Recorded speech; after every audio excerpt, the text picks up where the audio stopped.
This one mindset shift helped me reduce my drinking by about 80%. I'm Colleen, and I work with high achieving professional women who want to permanently reduce their alcohol consumption by about 80%.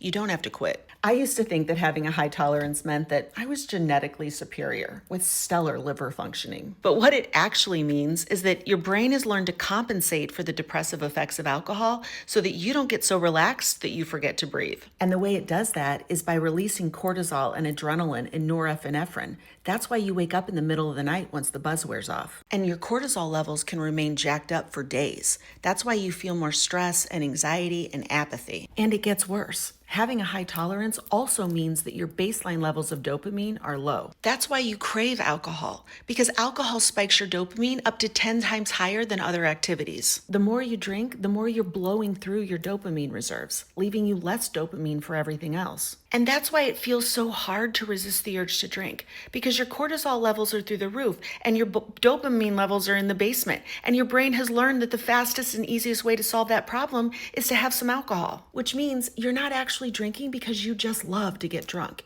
You're drinking because not drinking feels so bad. And the harder you try to drink less, the more obsessed you feel and the worse this gets. Which is why I don't have my clients stop drinking completely.